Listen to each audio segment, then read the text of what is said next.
prévu du coup que Laurent nous fasse un topo un peu général et qu'on puisse échanger avec lui sur ce qui nous intéresse. Sur l'actualité syndicale, elle s'exerce dans un contexte démocratique et mondial qui est très particulier depuis à la fois le retour de Trump aux affaires chez lui et la poursuite de la montée à travers le monde de régimes autoritaires, souvent répressifs, soit contre les femmes, soit contre les droits syndicaux, soit les deux, et souvent contre leur propre population. Je le dis comme ça au passage, on entend souvent dire mais Poutine finalement c'est pas si mal. Il faut se souvenir que ce bonhomme, ancien du KGB, devenu le FSB, donc les services de renseignement russes, doit sa carrière au truc tordu qu'il a fait dans sa carrière d'ancien espion, que c'est un type qui assassine ses opposants politiques, à l'étranger comme en Russie,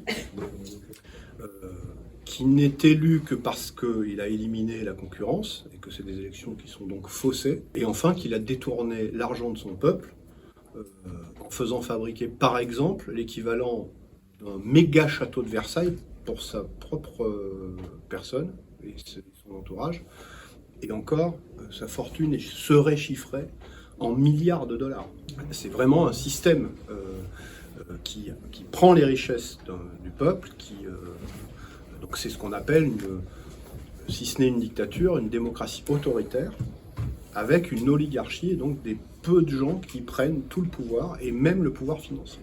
Le revers de la médaille, c'est ce que fait Trump. Parce qu'on a des gens très riches qui, partant d'un autre système, cherchent à devenir eux aussi une forme de démocratie, sous des apparences de démocratie totale, en réalité une démocratie qui devient une démocratie autoritaire, qui se coupe des contre-pouvoirs. Parmi les éléments qui marquent la profondeur d'une démocratie, il y a le fait que les gens soient élus, qu'ils puissent être renvoyés, c'est-à-dire que d'autres soient élus à leur place, qu'il y ait une opposition libre de s'exprimer, qu'il y ait des corps intermédiaires et des syndicats libres de fonctionner comme ils l'entendent et de s'exprimer comme ils l'entendent, qu'il y ait une justice indépendante et sans pression politique ou extérieure, qui garantit le fait qu'il y ait une presse indépendante, libre, capable de critiquer le pouvoir ou les oppositions, et que la démocratie, c'est pas une fois tous les 5 ans on vote. Donc du coup, tous les jours, il y a des rapports de force qui se nouent et qui font que la démocratie existe. On n'est pas loin du 1er mai. Le 1er mai, c'est la journée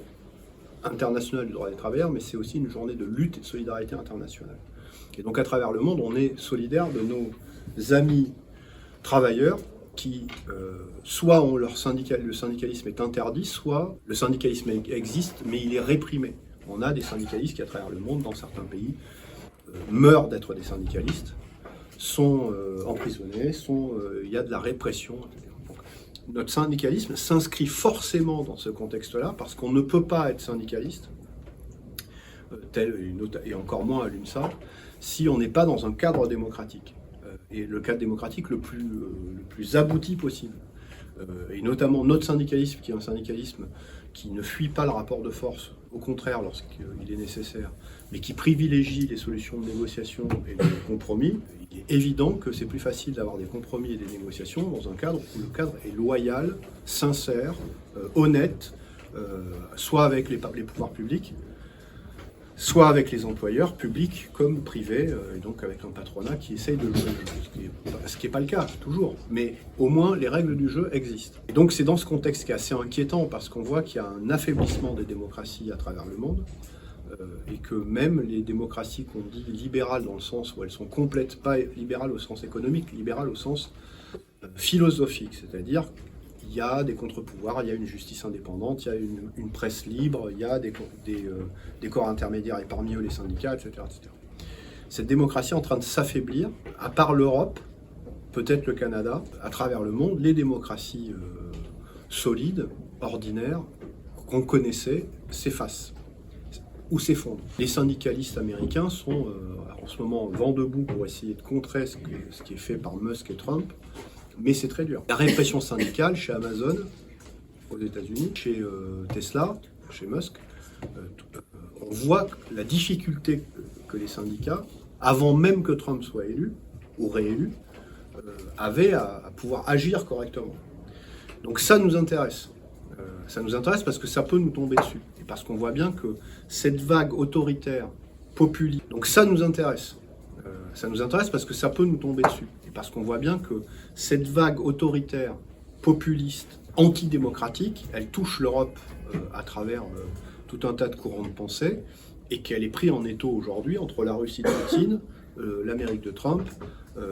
Et quand je dis que c'est des faces différentes de la même pièce, c'est le cas. Ce que fait Poutine avec l'Ukraine, on verra s'il va au bout, mais c'est la même logique que ce que voudrait faire Trump avec le Groenland, le Canada, le fait de renommer des territoires en donnant un autre nom, etc.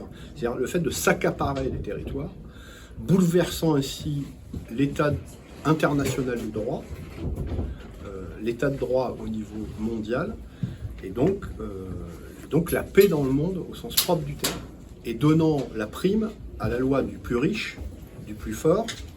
Et quand on rentre dans ce cycle-là, ça ne s'arrête jamais. Donc c'est aussi pour ça que la France et l'Europe doivent être capables de défendre, tant qu'ils ne sont pas complètement minés par les populistes et les autoritaires, défendre un modèle démocratique qui peut passer par le fait qu'il y ait une défense nationale plus forte, une défense européenne commune si possible, et une défense nationale plus forte, mais pas au détriment de notre modèle social. La défense nationale, oui, mais avec le modèle social, l'un va avec l'autre. Et lorsqu'on interrogeait Churchill en disant mais il faut prendre dans le budget de la culture pour financer l'effort de guerre de résistance au bombardement allemand, il avait dit certainement pas, parce que sinon, pourquoi nous battons-nous ?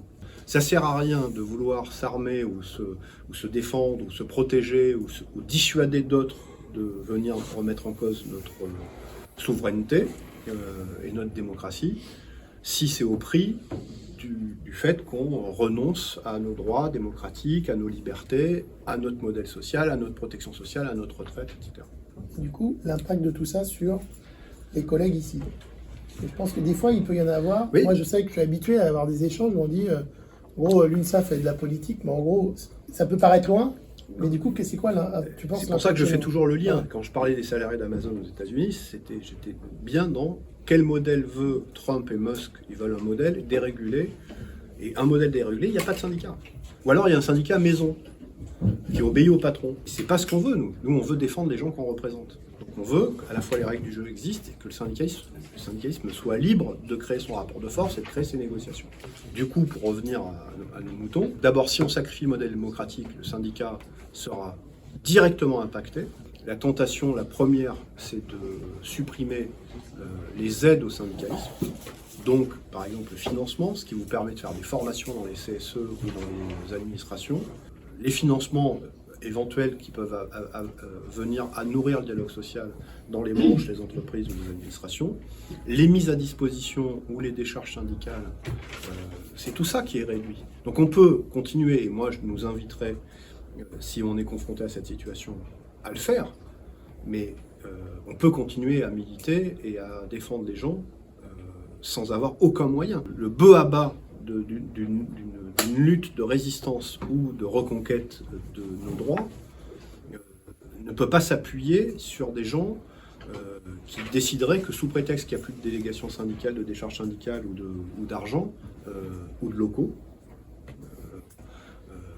arrête le combat. Mais l'impact, c'est qu'on sait que si jamais on veut défendre les gens le plus efficacement possible, il vaut mieux qu'on garde ce cadre qui nous aide à avoir la capacité à s'organiser, à se former, à se défendre, à réfléchir, à porter, à imaginer nos revendications. Donc le cadre démocratique est important très concrètement pour les gens qu'on représente au quotidien. Le fait d'avoir la défense d'un modèle démocratique qui implique peut-être qu'il y ait une souveraineté européenne face à Trump, à Poutine, à l'Argentine. Le pompon, alors j'arrête la parenthèse internationale après, le pompon, c'est qu'hier, la Chine a organisé un grand sommet de l'Asie économique pour montrer qu'elle savait respecter le commerce libre avec deux partenaires historiques du monde démocratique et des États-Unis, le Japon et la Corée du Sud. Le paradoxe, c'est que c'est la Chine qui reprend le flambeau de ce qu'était le pouvoir soft des États-Unis comme gendarme du fait qu'on puisse faire du business sans trop se marcher sur la tête. On a des impacts de cette dérégulation économique, de cette façon de faire comme un voyou qui vient racketter l'Ukraine pour son minerai, etc., ou le Groenland pour les mêmes raisons, qui ne fait que des rapports de force sur le plan économique, sur les droits de douane par exemple. Ça a un impact très direct sur le coût de la vie, parce que nous-mêmes, on va en rétorsion augmenter les droits de douane, parce qu'on est obligé de se défendre de cette façon-là. Et donc, du coup, il va y avoir à la fois un commerce qui va être plus restreint, c'est pas un choix, c'est une conséquence. Il va y avoir de l'inflation aux États-Unis comme en Europe. Enfin, il y a des choses qui vont coûter plus cher. Et ça n'a pas de limite. C'est pour ça que c'est curieux que la Chine reprenne le flambeau de on peut faire autrement, on va s'organiser, et ils vont peut-être que l'Europe va embrayer avec la Chine, on verra. Je reviens à la défense nationale ou à la défense européenne. Parmi les conséquences concrètes, négatives, il y a la folie des plus libéraux et qui profitent de toute occasion pour que ce soit les travailleurs et les fonctionnaires qui payent, les salariés du privé et les fonctionnaires qui payent les investissements qu'on doit faire quand ça va mal, donc de réduire les services publics, les investissements, la protection sociale. Vous avez entendu cette musique, peut-être, qui était quand il y a eu ce premier débat avec Macron qui parle à la télé, et qui dit on va faire ça sans impôts. C'est-à-dire que si on doit dépenser de l'argent public sans augmenter les impôts, on va le prendre ailleurs. C'est ça que ça signifie. Nous, on n'est pas forcément pour augmenter les impôts, mais en tout cas, on est pour augmenter les impôts des plus fortunés, des plus riches et de tous ceux qui échappent à la fiscalité et à la solidarité nationale. Ils se sont tous mis au garde à vous de l'idéologie libérale économique. Et on a eu le président de BPI France, la Banque publique d'investissement, qui a dit on ne peut pas se payer notre modèle de défense et de souveraineté nationale et européenne avec les dépenses sociales qu'on a.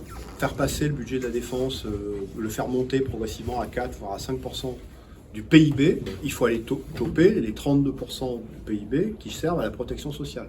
Très concrètement, on va nous refrapper sur les retraites, nous faire payer les médicaments encore plus que les franchises qu'on a aujourd'hui, déjà, pour chaque fois qu'on a une ordonnance, les actes médicaux, on va moins nous rembourser, etc. etc. C'est ça que ça veut dire, les dépenses sociales. C'est pas les assister, hein. Ou les soi-disant assister dans leur bouche. Les 32%, c'est 320 milliards, 350 milliards de retraite, 320 milliards d'assurance maladie. Au moins, il y a tout le reste, mais il y a au moins ça. Donc oui, ça fait beaucoup d'argent, mais c'est le prix de la façon dont on a fabriqué notre modèle social, considérant que après une vie de travail, on avait droit à une retraite, et une retraite correcte. Et quand on est malade, on a le droit d'être soigné correctement, sans faire comme aux États-Unis, le fait que ce soit chacun se débrouille pour payer en fonction de ses risques et de son argent. Donc ils veulent venir chercher l'argent là. Et je parlais du président de BPI France parce que lui, il est même allé jusqu'à dire, parce qu'il n'y a qu'en France qu'on paye pendant 10 ou 15 ans les loisirs des retraités. Pardon, qu'on paye pendant 10 ou 15 ans des gens à la retraite qui en réalité font du loisir. C'est-à-dire que pour lui, il y a 2 temps dans la vie, juste avant de mourir, la vieillesse, et entre le moment de la retraite et 70-75 ans, il dit pendant 10 ou 15 ans, le temps des loisirs, qui serait payé par la générosité publique. Non, on a un salaire différé d'une carrière ou d'une vie de travail. On a gagné ce droit à ne pas mourir pendant le travail et d'avoir ce temps de repos après le temps de travail et de profiter un peu de sa retraite, comme on dit. Et on connaît trop de personnes qui n'en profitent pas du tout, à la fois pour des questions de santé, pour des questions d'avoir été cassé par le travail. Donc on a très concrètement cette situation-là qui va nous impacter. Sur la retraite de conclave, il y a assez peu de chances qu'il y ait de grandes avancées qui sortent. Surtout qu'il y a des syndicats qui sont partis. Nous, on y était, on nous a mis de côté parce qu'ils ont privilégié un format du privé. C'est pas bon en soi parce que même s'ils sortent avec quelque chose dans le privé qui serait des avancées, on les saluera. Enfin, s'il y a des avancées, on les saluera. C'est-à-dire qu'on va pas. Mais il y a des chances qu'il y ait des contreparties données au patronat en même temps que les avancées, et que du coup, le modèle du privé s'impose au public. Enfin, en tout cas, qu'on se conserve de modèle en disant, regardez, ils font un régime intégré, Argicarco, régime général, piloté, peut-être plus tard à point. Et là, on aura les mêmes que ceux dont je parlais juste avant, qui diront, il faut que les fonctionnaires fassent la même chose. Parce que ça nous fera faire des économies. Il y a ce danger-là, le fait de ne prendre que le patronat du privé et les syndicats représentatifs au plan national interprofessionnel. Nous, ça viendra, mais ce n'est pas le cas pour l'instant, pour discuter des retraites. Même s'ils se focalisent sur le régime général, ça pose problème. Parce que le régime général, c'est pas que les salariés du privé. C'est aussi les agents publics contractuels de droit privé. Et c'est pas une part complètement négligeable. Et pour preuve, il y a 2 régimes complémentaires.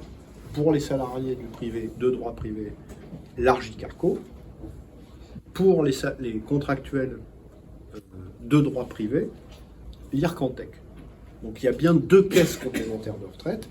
Et ils sont tous dans le régime général. Donc moi, je dénie le droit au MEDEF de prétendre pouvoir gérer les retraites des agents publics. Et moi, je prétends qu'il devrait y avoir, dans ce dialogue de gestion de la protection sociale,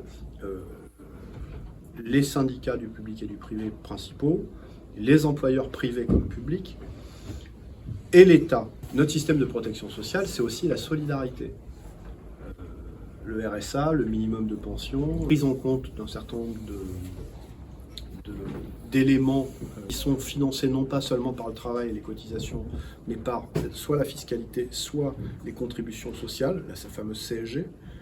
Et donc, moi, je dénie au patron le fait d'avoir une influence d'où que ce soit sur le fait qu'on puisse enlever à la puissance publique, dans le bon sens du terme, sa capacité à gérer la fiscalité, ou alors ça veut dire qu'on supprime toute cette solidarité, et que du coup les partenaires sociaux tels que le MEDEF l'imagine auraient à gérer un régime de base minima, avec des complémentaires pour les retraites, mais ça peut valoir aussi pour l'assurance maladie, pour certaines co-gérées par des partenaires sociaux, mais qui ne sont pas de même nature, et puis leur fameux projet de capitalisation, un 3e étage, qui serait un régime additionnel, mais où on risque d'avoir petit à petit les contributions sociales qui ont fait la beauté et la grandeur de la sécurité sociale, donc les premiers étages, ceux qui sont les plus socialisés, soient les plus réduits en termes de droits et de prestations qui sont offerts, garantis, versés, pour que ce soit les étages individuels qui soient les mieux fournis, et donc qui du coup créent des ruptures d'égalité, parce que là, à ce moment-là, seuls les plus riches pourront entendre au fond de la salle quand le secrétaire général de l'UNSA ne parlera pas assez fort. Alors déjà, plusieurs choses, et après, si vous avez, moi je trouve que déjà la première des choses, la première arnaque, ça a été de mettre les aides aux entreprises dans la case recettes et pas dans la case dépenses. C'est-à-dire qu'avant, il y avait le CICE, et donc c'était une dépense d'aide aux entreprises. Maintenant, c'est que des exonérations. Et donc, du coup, c'est plus dans la case dépenses. Donc, quand on dit qu'il faut diminuer les dépenses, les aides aux entreprises n'en font plus partie d'une certaine manière. 105 milliards. Et pourtant, c'est pas une paille. Et donc, du coup, c'est dans la case, déjà, premièrement, il faudrait mettre toutes les aides et les exonérations dans la case dépenses, puisque c'est un investissement, si on le considère comme ça. Mais ça fait partie des dépenses à envisager comme les autres. Ça, à mon avis, c'est la première chose. Parce que dire on n'a pas les moyens, moi, je pense qu'on n'a pas les moyens d'enrichir les millionnaires aujourd'hui en France. Et par ailleurs, parce qu'on vient d'avoir l'année 2024 avec un record des dividendes fournis aux actionnaires dans notre pays. On est à presque 100 milliards encore. 94, je crois, de mémoire. Donc c'est aussi de l'argent, il y en a. Alors pas dans les poches du patronat, ça c'est un slogan classique, même si c'est pas complètement faux, mais parce que le patronat, il a changé de forme aussi. Et donc du coup, c'est aussi, finalement, on privatise notre économie dans les mains de quelques-uns, qui sont même pas les gens, les patrons, eux au moins ils travaillent. C'est-à-dire quand on est patron, on travaille dans une entreprise, on fait quelque chose. Quand on est actionnaire, on ne fait plus rien. Et donc ça, première chose, première idée. Et si on disait aux entreprises qu'on aide par des exonérations ou des aides fiscales, quelles qu'elles soient, si on leur disait, nous, avant versement de dividendes, on récupère. C'est-à-dire que vous faites 1000 euros vous prévoyez 1000 euros de dividendes, si on vous a aidé, Mettons, vous avez des mèmes de 700 €, ben on en récupère 500, c'est-à-dire la moitié de ce que vous avez prévu de verser, histoire que on partage les fruits, au moins avec ce qu'on leur a donné. On pourrait leur dire, on prend l'intégralité, mais on pourrait faire un premier pas en leur disant, on vous aide.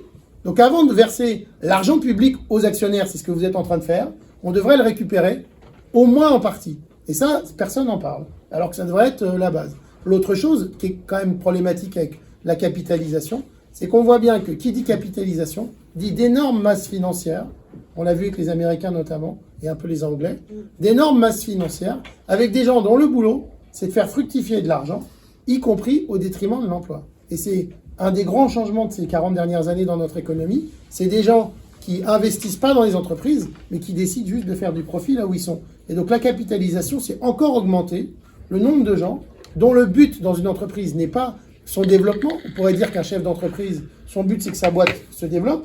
Bah, le but d'un fonds de pension, quel qu'il soit, c'est juste de faire de l'argent, y compris au détriment de notre économie. Donc c'est partie des sujets, à mon avis, qu'on peut évoquer pour dire, voilà aussi le danger de la capitalisation, voire commencer à réfléchir sur qui a le droit d'investir dans une entreprise, parce qu'au fond, acheter une action, ce n'est pas investir dans une entreprise. Et c'est pourtant toujours la même défense. Ton propos m'appelle deux remarques complémentaires. La première, c'est ça rentre dans une bataille culturelle parce que depuis 2008, la crise financière de 2008, il n'y a que les salariés qui payent. Pardon, les salariés et les agents, donc, les travailleurs qui payent. Donc le système bancaire a été en péril. On a demandé à nous de venir l'alimenter pour le sauver. On comprenait, on avait à peu près un compte en banque et une carte bleue, et donc on comprenait que c'était utile. Ensuite, on a dit, oh là là, cette crise, elle va menacer l'emploi. Donc, soyez pas trop gourmands en demande d'augmentation de salaire, quel que soit votre secteur d'activité, parce que l'important, c'est de sauver les emplois. Pensez à ceux qui n'en auront plus.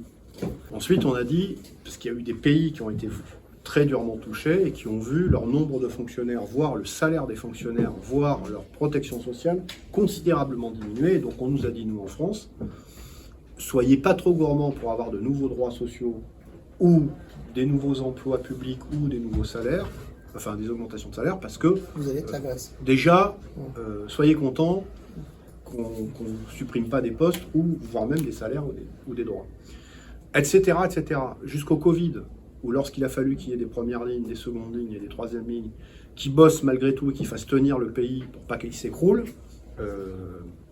c'est les salariés qui s'y sont collés, pas les actionnaires, etc. etc. Et à la fin de cette séquence, on nous a dit, on va vous prendre 2 ans pour les retraites. C'est toujours les salariés et les travailleurs qui ont payé les équilibres budgétaires, les soucis, les crises.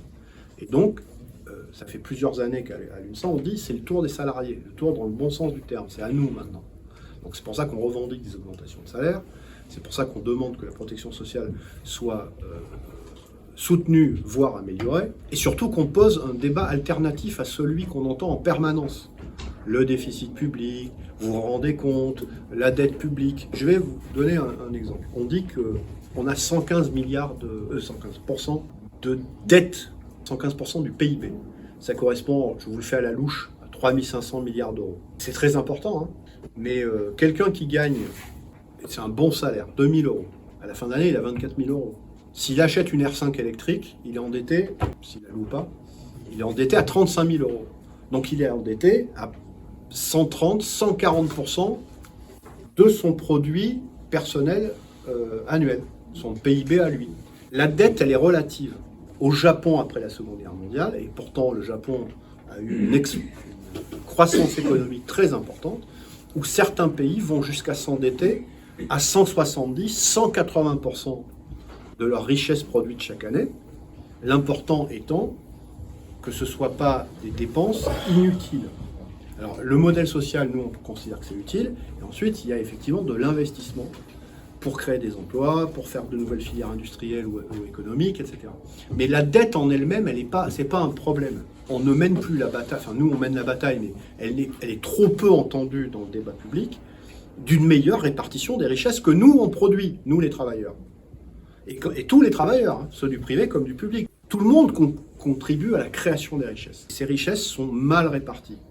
Rarement en salaire, même si on obtient des trucs dans les NAO, les négociations annuelles obligatoires ou dans certaines discussions avec des employeurs publics, ou parfois au niveau des branches, mais c'est plus rare. Mais cette richesse, elle est mal répartie. Et pourtant, elle existe. Le patrimoine des milliardaires a explosé depuis 2017. Explosé. Il a été multiplié par 5. Au moment où ils touchent les dividendes, ces revenus-là, qu'il y ait une part qui soit versée à la collectivité, soit pour la protection sociale, soit pour les salaires, soit pour l'investissement public, enfin l'investissement dans des grands chantiers, pour la transition écologique par exemple, ça ne serait pas complètement fou. Et au contraire, il y a une forme d'inversion des normes. C'est-à-dire que quand on revendique la justice sociale de base, on nous renvoie vers le fait qu'on soit des fous furieux, inconséquents, incapables de réfléchir aux réalités économiques. Non, les réalités économiques, on les connaît. Là, il y en a une bataille culturelle à mener pour dire qu'il faut une meilleure répartition des richesses. Les richesses que nous produisons, pas celles qui seraient cachées je sais où, on s'en fout de ça. Enfin, nous, on sait que chaque année, on produit des richesses et qu'elles sont mal réparties.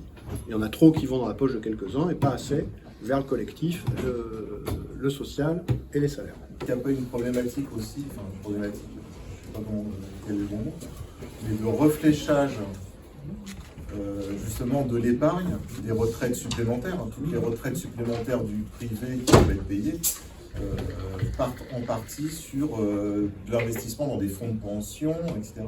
Donc on auto-entretient le système qui nous détruit. La dernière fois qu'on s'est beaucoup penché aussi sur la question des retraites, c'était fin 2019 et début 2020, quand on réfléchissait à la retraite par points et qu'on voyait ce qu'il fallait aligner en masse sonnante et trébuchante pour compenser les choses, notamment côté fonction publique, c'était assez vertigineux, effrayant.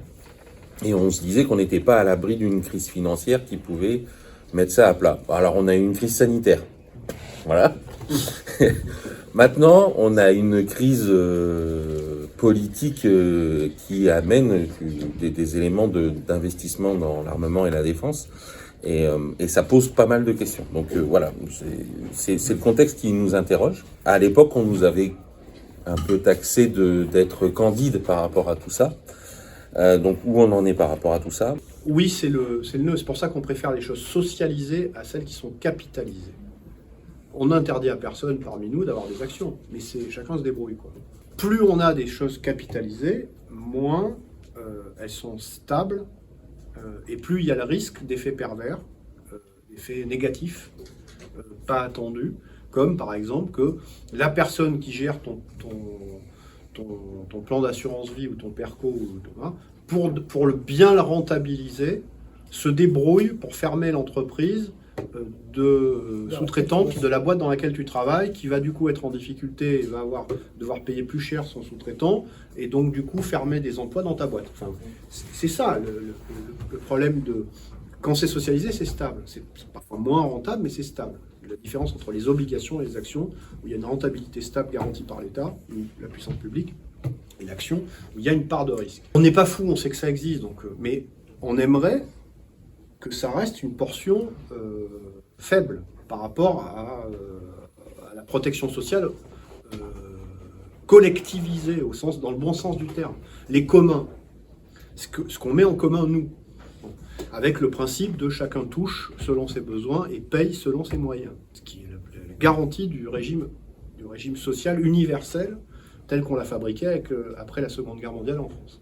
Pour la retraite à points, on n'était pas fan parce qu'on défendait, nous, beaucoup, on était majoritaire ou très implanté dans beaucoup de régimes spéciaux qui allaient disparaître, mais il y avait au moins une vision d'intérêt général dans l'architecture de la réforme, parce qu'il y avait un jeune qui fait un stage rémunéré, qui fait un peu d'apprentissage, qui va faire un peu de contractuel dans la fonction publique, qui ensuite va être dans le privé, puis avoir envie de devenir indépendant. Enfin, autour de vous, vous voyez qu'il y a des gens qui passent de l'un à l'autre. C'est pas la norme forcément, mais c'est de plus en plus fréquent en tout cas, qu'il y ait des carrières comme ça différentes. Bon. Et donc le fait de ne pas être dans un tunnel de régime spécialisé et d'avoir quelque chose de facile à comprendre, il y avait un intérêt. Et c'est pour ça que, tout en disant qu'on n'était pas demandeur de ce régime, on a cherché à protéger Alors j'utilise un terme de patron et de gestionnaire. Patron, le truc de gestionnaire, c'est le stock. Quand il parle des gens, vous savez, on va protéger le stock. Les gens qui existaient, qui avaient déjà des droits, il fallait trouver le moyen de les protéger. Donc on avait protégé déjà 15 générations, puis on avait fabriqué un truc qui s'appelait la clause du grand, enfin pas tout à fait du grand-père, mais une clause à l'italienne qui était, franchement, globalement, tous ceux qui, même ceux qui étaient rentrés sur le marché du travail 5 ou 6 ans plus tôt, étaient très peu impactés par la réforme. Mais ça posait d'autres questions, parce qu'il fallait refabriquer des rémunérations différentes, et notamment dans la fonction publique, avec des carrières beaucoup plus resserrées. Mais on se disait que, par exemple, un jeune fonctionnaire, il avait peut-être intérêt d'avoir de l'argent, pas à la veille de sa retraite, mais en début de carrière, quand il avait des enfants. Ça aurait pu offrir des perspectives de revendication syndicale. Mais là, on en est loin. Ce qu'a en tête, alors qu'est-ce qui peut sortir de ce conclave et qu'on pourrait saluer, le fait que, à minima, en attendant une élection future, ce soit pas 64, mais 63,5 ou 63. C'est pas ce qu'on veut. Nous, on considère que 62, et si on pouvait faire moins, ça serait bien, mais 62, c'est le retour qu'on veut, nous. Mais si jamais il y a, au lieu de 64, un peu moins que 64, on dira, en attendant mieux, c'est déjà ça, et donc pourquoi pas. Deuxième chose qui peut avancer, c'est peut-être des éléments de pénibilité, notamment sur les postures dans le privé. Pas dans le public. Dans le public, il y a déjà des inégalités terribles. Il y a des pénibilités qui sont comptées pour les infirmières du privé, pas du public, par exemple. Troisième élément, peut-être quelques éléments sur des carrières, donc des carrières longues ou pénibles, ou des éléments sur l'égalité femmes-hommes. Mais ça, je pense que ça sera plus marginal. Et ça concernera le privé. J'insiste beaucoup là-dessus. C'est pour ça que on n'est pas content, nous, du format qui a été choisi. Et on est encore moins content parce qu'une des idées que pourraient avoir certains syndicats et le MEDEF, c'est de faire un système à points du privé. L'Argicarco, c'est déjà un système à points. Le régime général, c'est pas beaucoup d'argent sur ce que touche un retraité du privé. S'il n'y avait que le régime général, ça ne ferait pas des grosses retraites, c'est ça que je peux dire. Déjà qu'elles ne sont pas très élevées, s'il n'y avait que ça, ça ne serait pas terrible. Donc, une de leurs idées, ça serait de dire, on va fusionner les deux et fabriquer un régime à points du privé. Admettons même qu'en le travaillant, en l'étudiant, on trouve que c'est une bonne idée. On regarde ça et on se dit, ouais, pourquoi pas. Il y a un danger que ne voient pas certains syndicats, on va essayer de leur faire passer le message, c'est la pression que mettront les patrons et les hommes politiques libéraux pour dire, vous avez vu, tout ça est bien équilibré dans le régime du privé. Franchement, si on appliquait la même chose à la fonction publique, on gagnerait 50 milliards. Vous aurez des formules magiques comme ça. Des gens qui vont vous sortir des trucs à l'emporte-pièce, vrai ou faux, en disant, en comparant des choses qui ne sont pas comparables, mais en disant, si on faisait la même chose, crac, on récupérait de l'argent. Le patronat, ça sera le premier à le faire. Surtout quand il sera attaqué sur des répartitions de richesses, des impôts de société, ou des contributions d'argent public qui touchent et qu'on voudrait revoir. Parce qu'il n'y a pas seulement, s'il y a des dividendes, on reprend, il peut y avoir, à quoi ça sert? Il y a un économiste hier que j'entendais qui disait, c'est 108 milliards d'euros en aide d'exonération ou de crédit pour les entreprises. On fait ça parce qu'en France, par rapport à d'autres pays, on taxe plus les entreprises. Et que donc, du coup, c'est un moyen de les détaxer. Le fameux, le coût du travail. Mais dans ce cas-là, il pourrait y avoir une solution qui est de dire, OK, on enlève les aides, on diminue un peu Nous, on n'y sera pas forcément favorable, mais je dis, ça pourrait exister. On diminue un peu l'impôt sur les sociétés, mais on enlève les aides. Et donc, au moins, il y a le vrai prix. Et sur la base de ce vrai prix, on regarde ce qu'il faut aider. C'est-à-dire qu'il y aura sans doute des entreprises à aider pour sauver des emplois, pour réinvestir, il y aura peut-être des aides à apporter. Mais aujourd'hui, on donne les aides sans regarder, et on les donne en compensation d'une fiscalité qu'on considère comme trop importante sur le coût du travail pour la productivité de l'économie française par rapport aux autres économies. Donc il y a des choses à rebattre. Mais il y a un danger, parce que je pense que le patronat et une partie des libéraux, si tout ce qui sera positif dans l'aboutissement du conclave, on dira c'est bien. Mais j'exprime, demain on a un Conseil national, je vais le dire très fortement, j'ai un gros doute sur ce projet de régime universel. C'est-à-dire autant un régime universel complet, je comprends à quoi ça sert, autant un régime du privé qui serait géré par les partenaires sociaux. En plus, je le redis, je dénie aux partenaires sociaux du privé la capacité à gérer des gens qui ne représentent pas les contractuels de la fonction publique, par exemple. Il n'y a pas de raison que ce soit le cas, mais admettons même qu'ils montent ce truc-là, il y a en plus un danger qui est de pointer du doigt les autres régimes. Pour faire des économies, et pour les patrons qui ont toujours eu ça en tête, faire monter la part de capitalisation. L'Argicarco qui fait les complémentaires. Quand il y a des besoins, il dégage 3 milliards d'excédents. Donc c'est pour ça que vous entendez parfois les patrons dire les partenaires sociaux, ils savent bien gérer les retraites du privé. Regardez l'Argicarco. La dernière crise, c'était il y a une dizaine d'années, financière à l'intérieur de l'Argicarco, ça a été de dire aux gens, alors que c'était pas 64, c'était 62, tous ceux qui partiront avant 64 ans, on leur enlèvera 10% de leur retraite. Et donc ils avaient fait une sorte d'âge pivot, accepté par les partenaires sociaux, donc y compris les syndicats, parce qu'il n'y avait pas le choix pour sauver le système. Mais c'est pas les patrons qui ont dit « Ah, on a un problème, on va couper la poire en deux, les salariés vont payer un peu pour l'équilibre, enfin les futurs retraités vont payer un peu pour l'équilibre, et nous, on va payer un peu. » Non, c'est pas ça. C'est-à-dire que quand il y a un rapport avec les patrons et que la puissance publique n'est pas là, le rapport de force n'est jamais en faveur des salariés.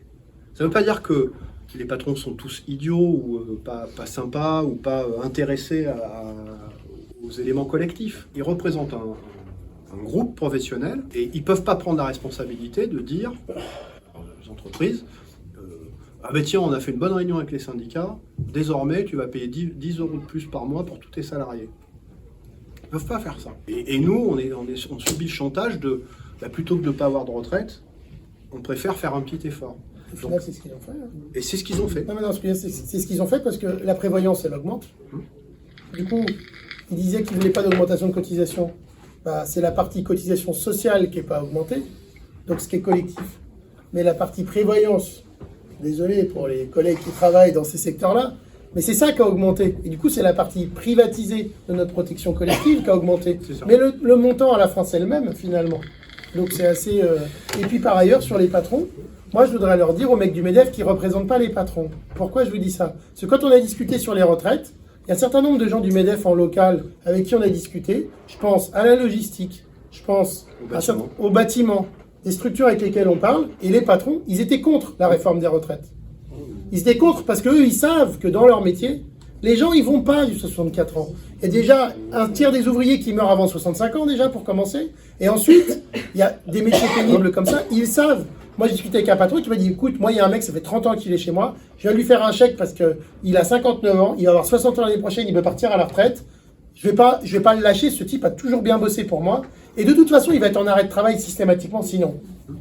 Je préfère quitter quelqu'un correctement, y compris pour montrer au reste de l'entreprise, et le mec était honnête, hein, il dit que pour montrer au reste des employés que j'ai envie qu'ils restent chez moi, que je les traite correctement et les encourager à rester. Et il était contre la réforme. Je lui dis, pourquoi ton syndicat il dit pas ça? Nous, on représente la parole des salariés. Pourquoi les syndicats des patrons, ils ne représentent pas la voix des patrons dans ces cas-là? Parce qu'au fond, il y a un certain nombre de patrons qui, au final, sont des grands patrons dans des grosses boîtes qui, eux, ne représentent pas l'intérêt de leur entreprise, mais l'intérêt des actionnaires qui les nomment. En tout cas, moi, c'est comme ça qu'il me l'a dit. Il m'a dit, moi, je suis dans une entreprise de taille intermédiaire, il a 5 ou 600 salariés, et il dit, moi, c'est pas mon intérêt. Et donc, je lui dis, bah, c'est pas démocratique, le MEDEF. Allez-y, foutez le bordel. Non, mais, si à un moment, Laurent, il disait un truc complètement contraire à ce qu'on pense, le prochain congrès, il se passerait pas bien. Même avant, ça. Oui, ben, voilà, mais quand on a un truc à dire, on le dit, mais si c'est vraiment contraire à ce qu'on pense, tu vois. Et donc, pourquoi les patrons, ils font pas leur boulot aussi pour être représentés correctement? Alors moi, je suis Fabri Rémy, je suis trésorier de l'Union départementale de santé dans le 38. J'aimerais connaître votre point de vue et savoir pourquoi l'État français choisirait d'investir environ 90 milliards d'euros en passant de 2 à 5% de son PIB dans la défense européenne, alors qu'un retour à l'âge de départ à la retraite à 62 ans coûterait, selon l'Institut Montaigne, entre 60 et 80 milliards. Il ne faut pas écouter Montaigne, regardez les autres. Prends-en d'autres, il y a des meilleurs, ça coûte que 15 ans. J'ai vu plus large, on est bien. Je comprends. Donc, quel est votre regard par rapport à ça, parce que ça reste un choix? Quel regard avez-vous aussi sur la défense nationale et le choix de la dissuasion nucléaire? La sécurité sociale, c'est le Conseil national de la résistance, et le Conseil national de la résistance, c'est les patrons, les syndicats, globalement, la droite républicaine et la gauche, qui a fabriqué la résistance à l'intérieur du régime de Vichy, pour chasser ensuite les nazis, puis ensuite la réconciliation avec l'Allemagne pour fabriquer l'Europe. Et cette famille-là, nous on est issus de tout ça, et dans cette famille-là, on a en tête l'idée que c'est pas mal d'avoir une souveraineté, c'est-à-dire une capacité à se faire respecter dans le monde grâce à la dissuasion nucléaire. Mais syndicalement, on pourrait avoir d'autres points de vue. On n'a pas un mandat là-dessus. On est plutôt dans cette tradition. C'est pour ça que je parle plutôt de tradition que de mandats syndicaux, parce que syndicalement, je ne suis pas sûr qu'on ait fait beaucoup de débats autour de ça. Mais dans un monde où l'équilibre de la terreur... Alors, et on n'en a pas parlé récemment, dans le syndicat, dans l'UNSA et les syndicats de l'UNSA, sans doute parce que beaucoup croyaient, l'expression qui est pas bonne, là, les dividendes de la paix, beaucoup croyaient qu'avec l'effondrement du mur de Berlin, on s'est dit, c'est fini, le monde libre, je mets des guillemets, à gagner, et donc il n'y a plus de sujets, il n'y aura plus de guerres telles qu'on les a connues, il n'y a plus de sujets de dissuasion, etc. Ensuite, on a eu d'autres dangers qui sont apparus, puis le retour de ce que je disais tout à l'heure, des autocraties ayant l'arme nucléaire. Parce que si jamais Poutine n'avait pas l'arme nucléaire, peut-être que le problème aurait été réglé plus vite quand il a agressé l'Ukraine la première fois en 2014. Que la France en dispose, c'est pas mal. On a eu des débats sur le fait que, vu le poids de la France dans l'Europe, il était normal que les dépenses de défense nationale de la France soient enlevées des critères européens sur les déficits publics. C'est-à-dire que cet effort-là, on ne le compte pas dans les déficits publics de la France par rapport aux autres pays qui ne font pas cet effort. Et la bonne nouvelle, c'est que l'Europe a compris qu'il fallait faire comme ça, pour inciter ces pays à investir dans les défenses, pour avoir une défense commune la plus importante possible. Donc ça va bénéficier à la France. On va moins être embêté par l'Europe sur nos déficits publics, puisqu'on pourra retirer une part de notre investissement en défense, et parmi elles, il y a la dissuasion nucléaire qui coûte un petit paquet d'argent. C'est con qu'on fasse pas ça sur l'éducation ou la santé. Hein. Mais c'est pour ça que moi, quand j'étais derrière ma télé et que j'écoutais Emmanuel Macron parler de cette situation politique, enfin géopolitique, et qu'il a raconté ça, que l'Europe a dit que donc c'était très bien, j'étais fou quand il a dit, et donc on va pouvoir investir plus, mais on n'augmentera pas la fiscalité. Je reviens. Donc, on va prendre de l'argent public ailleurs. Alors, on peut prendre un peu d'épargne populaire, mais ça ira pas très loin. Hein. L'épargne mobilisable des Français, il est important, mais on peut s'en servir une fois. On peut pas prendre 10 milliards, 15 milliards chaque année. Alors que une contribution d'investissement public, par des prélèvements, par des impôts sur les fortunes les plus importantes, sur les plus hauts revenus, sur les dividendes, sur les actionnaires, sur les transactions entre actions. Enfin, dans les injustices, il y a tout ça. Quand vous achetez votre baguette de pain et que vous êtes au RSA, vous payez un impôt. Parce qu'on dit souvent, les gens qui ne payent pas d'impôt. Quand vous êtes au RSA et que vous achetez votre baguette de pain, vous payez un impôt, ça s'appelle la TVA. Quand vous êtes actionnaire et que vous vendez des actions, vous payez presque rien. C'est-à-dire que la transaction entre... acheter et vendre des actions, c'est pas ou peu taxé. C'est pas normal. Tous les autres produits, même la baguette de pain qui est essentielle, ou le paquet de riz, ou le PQ. Qui est essentiel. Bon, le PQ, comme je suis un campagnard, je pense qu'on peut faire autrement. Ah, mais s'il met des toilettes sèches sur mon balcon, les voisins vont pas être contents, je te dis direct. Mais ça, on est plutôt pour que la France puisse se faire respecter, pas pour faire les malins. On n'est pas des cow-boys, nous. L'idée républicaine, égalité, fraternité, liberté, contre les tyrans, contre les rois. Il y a d'ailleurs des gens qui ne savent pas que dans les paroles de la Marseillaise, quand on parle du sang impur, on ne parle pas des ennemis, on parle de nous. Les gueux. Parce que à l'époque, les sangs purs, c'était les rois, c'était les nobles. Et donc quand on dit qu'un sang impur abreuve nos sillons, c'est notre sang à nous. Ça, je range cette anecdote. Certains la connaissaient, d'autres non. Je la mets de côté. Il y a un lien parce que quand les républicains naissants, les révolutionnaires qui veulent fabriquer la République, disent « Vive la nation » en septembre 92, ils le disent contre les tyrans. Et donc, la force militaire de la France républicaine elle sert à porter les valeurs de la République. Elle sert à porter les droits de l'homme, elle sert à porter la liberté, l'égalité, la fraternité, la démocratie. On n'est pas une armée pour aller mettre des gens en esclavage ou en prison.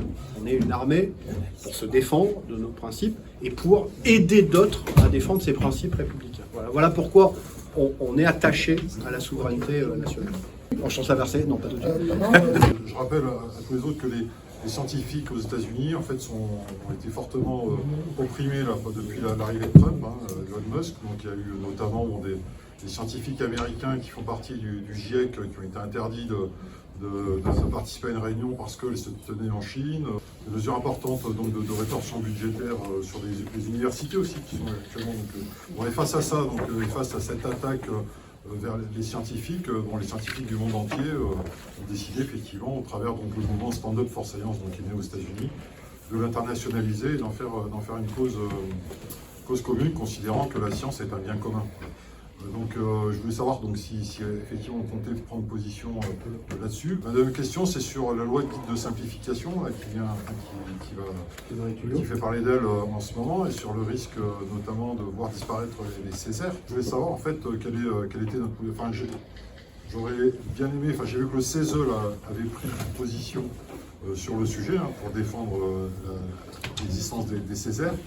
Mais bon, je pense que l'UNSA va aussi peut-être... Oui, c'est fait. On a pris évidemment une position, j'espère que ça va tenir parce que c'est un des éléments de dislocation, de dissolution de la démocratie sociale, des contre-pouvoirs. Il y a des gens qui sont emmerdés par les Césaires, parfois on les caricature, on dit « Ah, ils font des avis, ça sert un peu, mais il y en a qui sont emmerdés, et Pécresse, elle voulait les supprimer. Enfin, nous, on y est très attachés, mais il y a quand même une utilité importante dans le débat de la démocratie sociale. La suite de ce qui se passe aux États-Unis. Bon, d'abord, je connais des gens qui travaillent dans l'écologie aux États-Unis, qui ont voté Trump et qui sont au chômage. Ça, c'est la première chose. Mais la deuxième chose, et l'impact qu'il y a là, c'est qu'on est dans une internationale. Moi, je dis les mots, vous avez l'habitude avec moi. On est dans la constitution d'une internationale fasciste. D'ailleurs, on voit bien qu'ils se sont tous mis à défendre Marine Le Pen quand elle a eu un problème. Si jamais il y en a qui avaient des doutes avec ses amis, maintenant on sait où ils sont. Voilà. Mais pour le coup, l'internationale fasciste, c'est aussi un combat idéologique. Trump, dans son premier mandat, il s'est dit, je vais redonner du pouvoir à l'économie américaine, dans une version un peu protectionniste, tout le truc. Bon, à la limite, c'est un débat, ça se discute. Voilà. Mais par contre, là, son deuxième mandat est sur un combat idéologique. Dans ce combat idéologique, commencer par supprimer des livres dans les bibliothèques. Il a juste pas faire un bûcher avec pour pas rappeler l'Allemagne nazie, mais enfin c'est un peu l'idée. Ensuite, commencer à supprimer dans la science tous les sujets, supprimer tous les financements de sujets en sciences. Et c'est ça le problème du Stand Up for Science. C'est que si on dit le mot femme, juste le mot femme dans un travail, imaginez genre un travail en gynécologie. Comment on fait pour ne pas parler des femmes, par exemple. Bon, bref, sur la science, sur le cancer de l'utérus, par exemple. Hein, voilà. Donc, s'il y a le mot femme, ça perd ses subventions. Et là, maintenant, dernière marche, une lettre qui a été envoyée aux entreprises françaises pour leur dire « Si jamais vous faites quoi que ce soit qui ressemble à la lutte contre les discriminations, vous ne pouvez plus travailler avec nous. » Ça veut dire concrètement que notre combat à nous, pour l'égalité salariale entre les hommes et les femmes, pour simplement la lutte contre les discriminations, qui est un des principes fondateurs de l'UNSA. L'article 1, il est là, affiché là. Hein. C'est-à-dire que nous, dans les entreprises, quand on se bat contre les discriminations, on va avoir en face de nous des gens qui vont dire « Ah oui, mais vous imaginez, si on se bat contre les discriminations ou pour l'égalité salariale entre les hommes et les femmes, on ne peut plus travailler avec les États-Unis. » Et donc ça, nous, dans les marchés publics, il y a des clauses sociales, il y a des choses comme ça, qui sont normales, qui sont pour faire avancer les valeurs républicaines ou des choix politiques. Mais là, on est pleinement confrontés. Donc quand on pense que quand à un moment, y compris en discussion à l'UNSA, on a un regard sur ce qui se passe à l'étranger, au final, on n'oublie pas nos salariés. Mais simplement, là c'est beaucoup plus concret. Du coup, Trump, il facilite le travail de Laurent pour expliquer ce qu'il fait.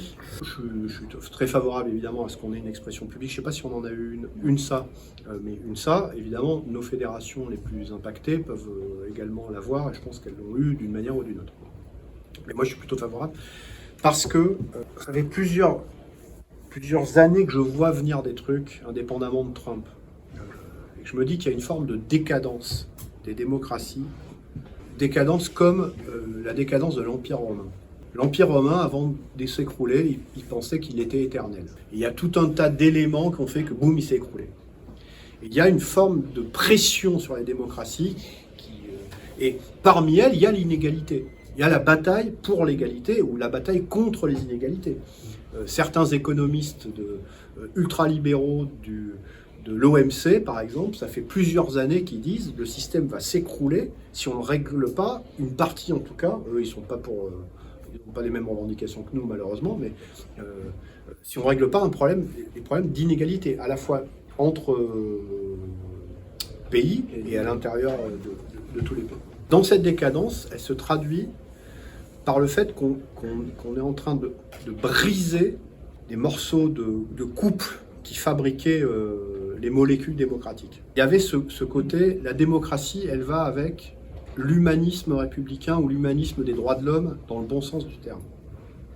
Il y avait la démocratie, elle va avec la notion de progrès, à la fois le progrès humain, le progrès scientifique, et c'est tout ça qui est en train d'être remis en cause, c'est-à-dire la vérité scientifique, la science, la vérité scientifique, le progrès, le fait qu'il y ait des valeurs qui dépassent les intérêts particuliers des personnes ou des nations. Et c'est terrible parce que moi je suis un grand fan de science-fiction. Il y a des scénarios de science-fiction où on voit souvent une poignée de richissimes qui dominent une planète où il n'y a plus que des gens exploités, relégués.